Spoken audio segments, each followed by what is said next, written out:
प्यारे विद्यार्थियों, हम डैम्प्ड सिंपल हार्मोनिक ऑसिलेटर के बारे में पढ़ रहे थे।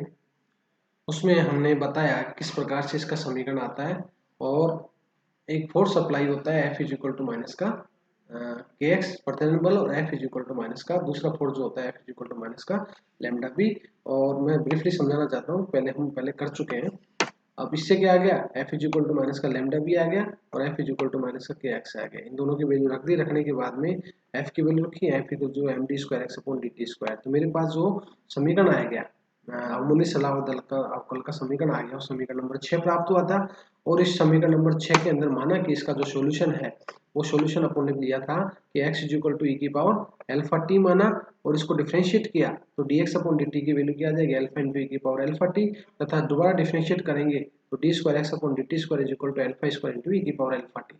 इस समीकरण 8 को समीकरण नंबर 6 में मैं अप्लाई करता हूँ तो मेरे पास इस तरीके का इक्वेशंस प्राप्त होता है। और इसके अंदर कंडीशंस अप्लाई की कि a dot b equal to 0 when a not equal to 0 then b equal to 0। So e की पावर अल्फा t का मान 0 के बराबर नहीं है, तो उस स्थिति में जो दूसरा पार्ट है वो b 0 का मान बराबर प्राप्त हो गया, जिससे मेरे पास ये वैल्यू प्राप्त होगी समीकरण नंबर 11। अब समीकरण नंबर 11 को मैं Shridhar Acharya formula ax square plus B X plus C equal to 0 से इसको सोल्व करता हूँ तो x इज इक्वल टू क्या आएगी, माइनस का b प्लस माइनस का रूट बी स्क्वायर माइनस का 4ac अपॉन में 2a आता है। उस फॉर्मूले को अप्लाई करके मेरे पास अल्फा की जो वैल्यू प्राप्त हो गई वो अल्फा की वैल्यू प्राप्त हुई माइनस का गामा प्लस माइनस का आर प्लस माइनस का under root are square minus का ओमेगा जीरो स्क्वायर। ये मेरे पास आ गई समीकरण नंबर 12।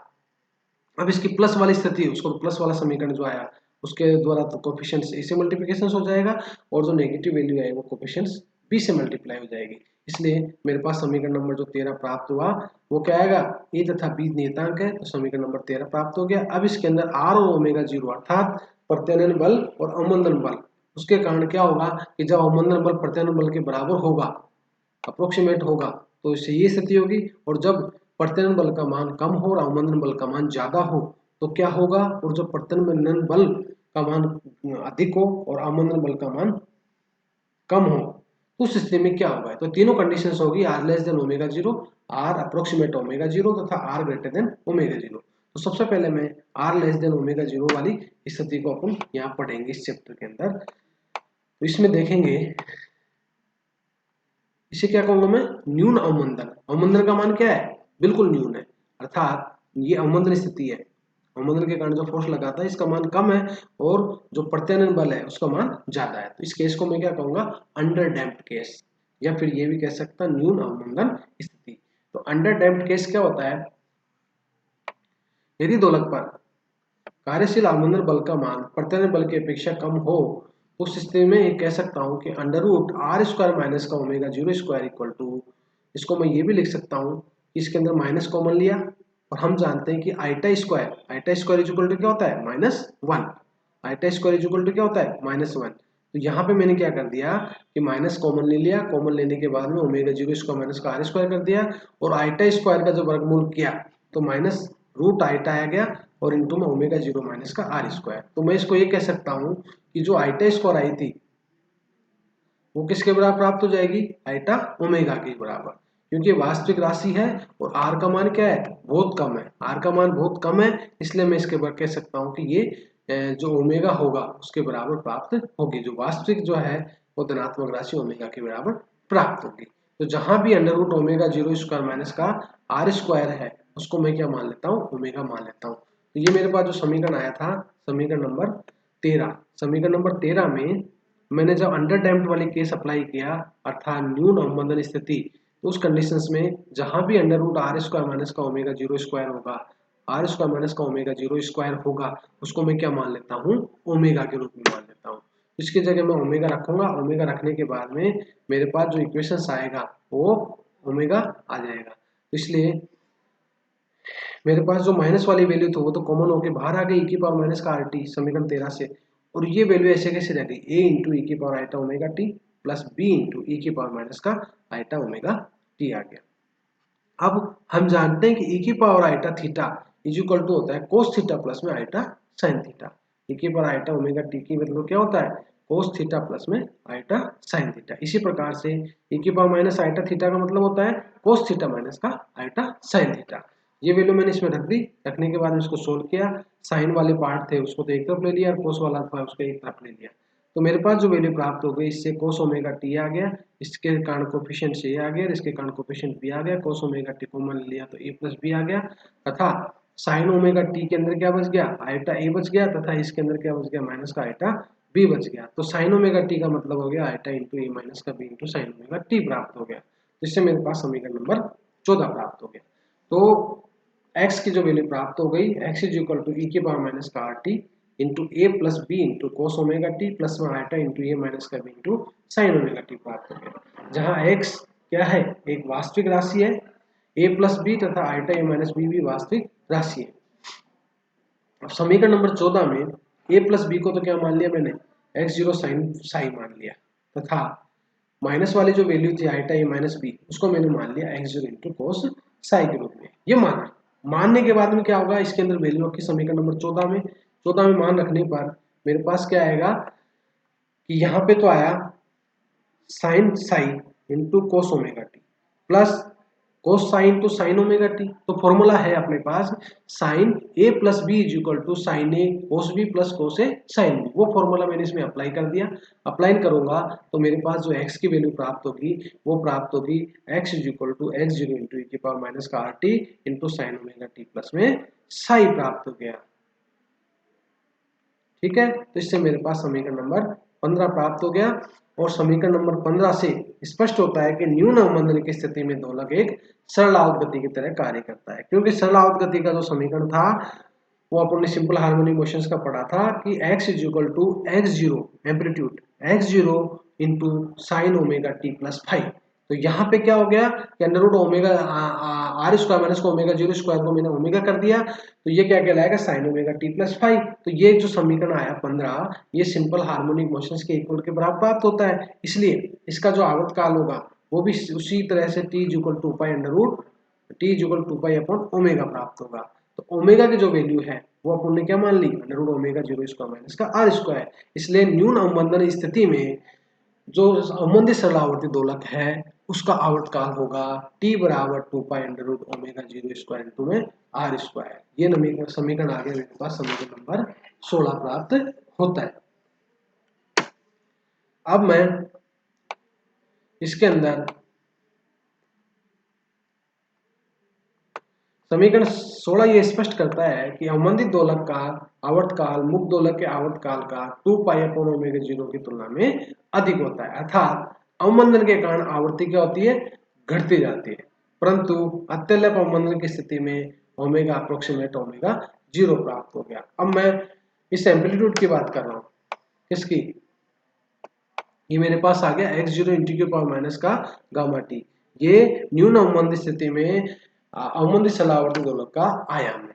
तो इस आयाम की बात करूं मैं, a is equal to x zero into ई की पावर माइनस का आर टी। समीकरण नंबर 15 से दोलक का जो आयाम आया a is equal to x into ई की पावर माइनस का आर टी प्राप्त हो गया। तो अवमंदित सलावर्त दोलक का जो विस्थापन का जो समीकरण है, विस्थापन और समय के मध्य मैंने एक ग्राफ प्लॉट किया, विस्थापन x और टाइम t के मध्य मैंने ग्राफ प्लॉट किया। ग्राफ प्लॉट करने के बाद में मेरे पास एक्सपोनेंशियली कर्व प्राप्त होता है जिसकी वैल्यू क्या आ गई, a is equal to x zero into e के पावर माइनस का आर टी प्राप्त हो गया। एक्स जीरो इसका एम्पलीट्यूड है, तो x और t के मध्य ग्राफ प्लॉट किया तो इस प्रकार का फिगर आता है। ये मेरे पास एक्स जीरो प्राप्त हो गया।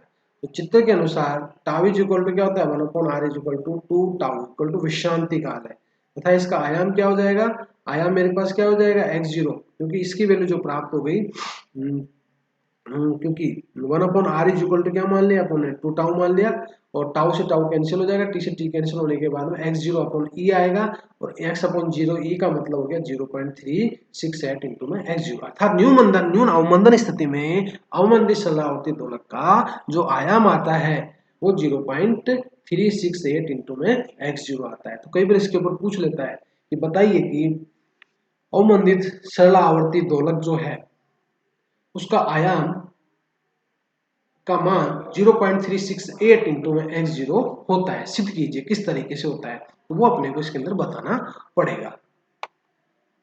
तो इसको ये भी कह सकते हैं कि जितने समय में अवमंदित दोलक का आयाम अपने प्रारंभिक मान का 36.80% रह जाता है, इस आयाम का विश्रांति काल कहते हैं। अर्थात विश्रांति काल क्या हो जाएगा, 2 tau is equal to 1/r। तो 1 जहां पे r होगा वो उसकी वैल्यू में रखूंगा, जो कि 2 टाउ के बराबर प्राप्त होगा या t के बराबर प्राप्त होगा, इससे ये कैंसिल हो जाएगा, मेरे पास ये वैल्यू प्राप्त हो जाएगी, समीकरण नंबर 17।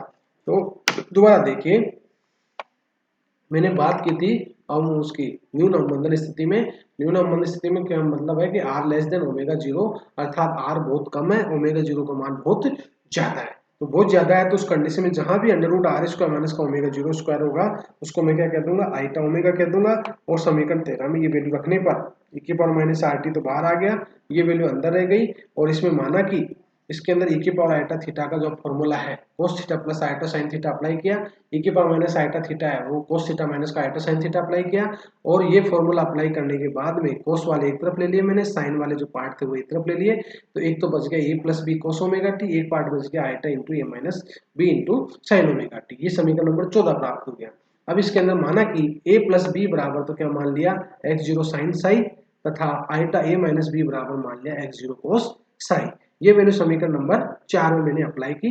अप्लाई करने के बाद में मेरे पास समीकरण नंबर जो 14 था वो कन्वर्ट हो गया, e की पावर माइनस आर टी तो था ही था, यहाँ पे x0 यहाँ भी है, x0 यहाँ भी है, तो x0 इधर चला गया, e की पावर माइनस का आर टी आ गया। यहाँ पे मेरे पास बच गया कि sine psi into cos omega T plus cos psi into sine omega t. So sine equal to into में ओमेगा टी प्लस साई प्राप्त हो गया, इक्वेशन नंबर 15। तो ये जो समीकरण प्राप्त हुआ 15, इसमें x की वैल्यू प्राप्त हो गई, x is equal to x0 into e की पावर माइनस का rt। ये आयाम है, इस आयाम के बारे में अपन आगे पढ़ा था। इसकी वैल्यू कितनी होगी, x इज इक्वल टू जो आयाम था a की वैल्यू 0.368 इंटू में x0 के बराबर प्राप्त होगी। इसके बारे में आगे पढ़ेंगे, sign omega T plus psi प्राप्त होता है। तो इस समीकरण को देखें 15 नंबर समीकरण को, तो अवमंदित सरल आवर्ती दोलक है जो अंडर डैम्प्ड केस न्यून अवमंदन स्थिति में एक सरल आवर्ती दोलक की तरह व्यवहार करती है। ये अपन इसके अंदर देखेंगे। तो उसके लिए मैंने क्या किया कि इसका जो समान प्राप्त हो गई, और इसका जो आवर्तकाल जिस प्रकार से एक सिंपल हार्मोनिक मोशंस का जो आवर्तकाल है वो होता है t is equal to 2 pi upon omega, इसी प्रकार से इसका आवर्तकाल भी क्या हो गया, t is equal to 2 pi under root omega 0 square minus का r स्क्वायर प्राप्त होता है। अब मैं इससे कहना चाह रहा हूँ कि समीकरण 16 से स्पष्ट है कि अवमंदित दोलक का जो आवर्तकाल है मुक्त दोलक के आवर्तकाल की तुलना में अधिक होता है, अर्थात जहां भी ओमेगा होगा वहां पे मैं ओमेगा 0 पुट कर दूंगा। अब आयाम की बात करें कि समीकरण 15 से जो अवमंदित सलावर्ती दोलक है उस अंडर डैम्प्ड केस में समीकरण नंबर 15 से आयाम का मान निकलता है a equal to x0 into e की पावर माइनस का rt। और यहाँ पे जो विश्रांति काल मैंने अप्लाई किया कि t बराबर में 2 टाउ या 1/r बराबर में t के रूप में, तो ये कैंसिल हो जाएगा। तो a की जो वैल्यू प्राप्त होगी मेरे पास x0 अपॉन e आएगा, तो इसकी वैल्यू 1/e का मतलब क्या होता है 0.368 इंटू x0। इसलिए अंडर डैम्प्ड केस के अंदर जो डैम्प्ड हार्मोनिक ऑस्किलेटर है उसका एम्पलीट्यूड 3.68 x0 होता है। अर्थात मैं कह सकता हूं कि जितने समय में अवमंदित दोलक का आयाम अपने प्रारंभिक मान का 36.8% रह जाता है, इसे आयाम का विश्रांति काल कहते हैं। विश्रांति काल हो गया 2 tau is equal to 1/r। This is the equation number 17। Equation number 17 आ गया। अब मैं इसके बाद में जो अंडर डैम्प्ड केस की स्टडी कर ली, इसके बाद नेक्स्ट में है जो मैं कहूंगा कि जब r अप्रोक्सीमेट ओमेगा 0 होता है, अर्थात अवमंदन बल और प्रत्यानयन बल दोनों लगभग बराबर हो, तो क्या जो गति होती है पिंड की वो किस प्रकार की होगी, इसका जो अवकल समीकरण होगा वो किस प्रकार का होगा, इसके बारे में मैं आगे जो नेक्स्ट मेरे पास जो क्लास होगी चैप्टर होगा उसके अंदर अपन प्रांतिक अवमंदन स्थिति, इसे क्रिटिकल कंडीशंस कहेंगे, क्रिटिकल डैम्प्ड केस कहेंगे, उसके बारे में अध्ययन करूंगा। और मैं बताऊंगा इसके अंदर कि प्रत्यानयन बल अवमंदन बल के लगभग बराबर होता है, तो उस स्थिति में इसके ऊपर क्या इफेक्ट आता है। और फिर उसके बाद में तीसरा जो केस है कि जब r ग्रेटर देन ओमेगा 0 होता है, अर्थात अवमंदन बल का मान प्रत्यानयन बल के अधिक होता है, तो उस स्थिति में ओवरडैम्प्ड केस में क्या होता है उसकी स्टडी करेंगे और उसके बारे में मैं आपको बताऊंगा। इसलिए पहले आप अंडर डैम्प्ड केस को पढ़ें अच्छी तरीके से, उसके बाद में हम फिर क्रिटिकल डैम्प्ड केस के बारे में जाएंगे, और फिर उसके बाद में अपन उसके बाद में उसकी स्टडी करेंगे कि ओवर डैम्प्ड होगा तो उसकी स्थिति में क्या होगा। तो इसलिए इसको सावधानी पूर्वक समझिए। इसके अंदर एक सिंपल हार्मोनिक मोशन से बस एक एक्स्ट्रा इसके अंदर एक फोर्स अप्लाई कर दिया जाता है। उस फोर्स के कारण इसकी 3 स्थितियां प्राप्त होती हैं, एक तो अंडर डैम्प्ड, ओवर डैम्प्ड और एक क्रिटिकल। तो तीनों कंडीशंस को अपन स्टडी करेंगे। धन्यवाद।